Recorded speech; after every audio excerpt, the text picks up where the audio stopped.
हमें मालूम हो कि अल्लाह उसका रसूल हमें कहता क्या। तकरीर इसलिए सुनते मजा लेने के लिए नहीं। तो जब हुजूर की मजलिस में महफिल में आते हो ना तो जरा अदब के साथ। हम कहते तो ना कि आते हैं वही जिनको सरकार बुलाते हैं। तो अब सरकार ने बुलाया तो फिर कुछ अदब के तकाजे भी तो है ना, कुछ एहतराम के तकाजे भी तो है ना। सूरह फतह पढ़िए जरा। अल्लाह फरमाता है लितुमिनु बिल्लाहि व रसूली व तुअज़्ज़िरू व तुवक्किरू व तुसब्बिहू बुकरतन व असीला। एक बंदे ने सुभान अल्लाह नहीं बोला। क्या साहब, एक आदमी ने भी सुभान अल्लाह नहीं बोला। यही मैं बाबे बुल्ले शेर पढ़ता था तो उठ उठ के दाद देने। ये मेरी कौम का मेयार है, ये मेरी कौम का ज़ौक़ है। मैंने आपके सामने कुरान पढ़ा, एक बंदे ने सुभान अल्लाह नहीं कहा।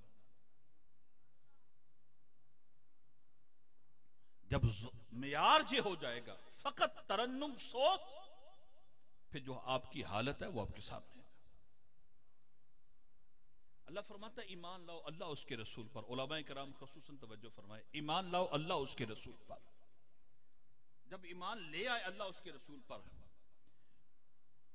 तो दिमाग यह कहता है कि ईमान ले आए जब अल्लाह रसूल पर तो अब इबादत का हुक्म होगा।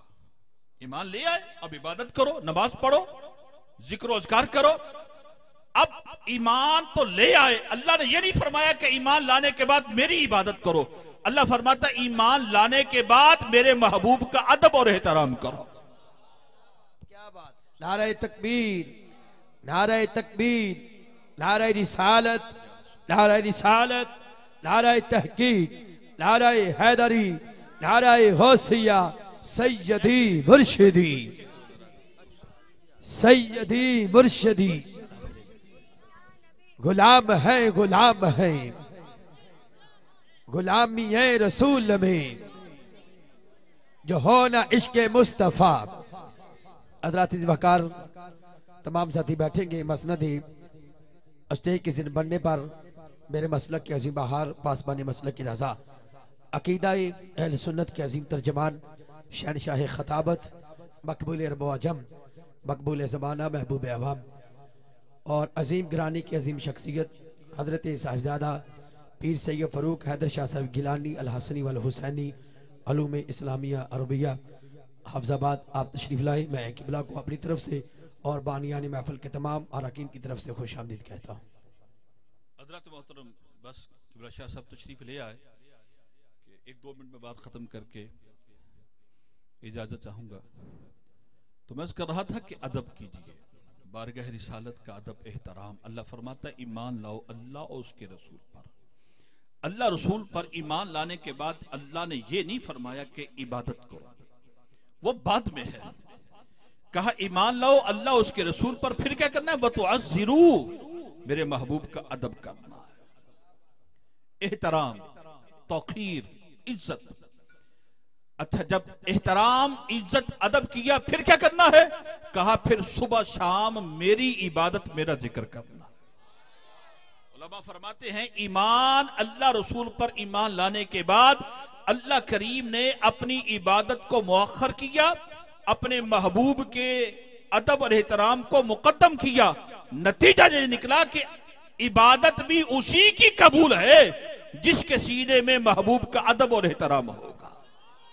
हुजूर की मजलिस में, महफिल मिलाद में आते हो, महफिल जिक्र में आते हो तो अदब किया करो। वो हुजूर सुल्तान बाहू रहमतुल्लाह तआला अलैह ने बड़ी खूबसूरत बात कही, फरमाते इश्क बाद जो नजात न बाहो पर अदब ये विच मदीने हो। मोहब्बत और इश्क के बगैर नजात नहीं है। तो अपने अंदर हुजूर की मोहब्बत पैदा करें और ये मोहब्बत, यही मोहब्बत दुनिया और आखिरत और कब्र में नजात और कामयाबी का सबब बनेगी। इबादत अपनी जगह, उसकी फर्जियत का तो इनकार ही कुफर है ना, लेकिन अदब मुस्तफा, ताज़ीम मुस्तफा के बगैर इबादत बंदे की कबूल नहीं। क्या इब्लीस इबादत गुजार नहीं था? तफसीर साफी के अंदर लिखा है कि 14,000 बरस तक शैतान रब के अर्श का तवाफ करता रहा। 14,000 बरस तक।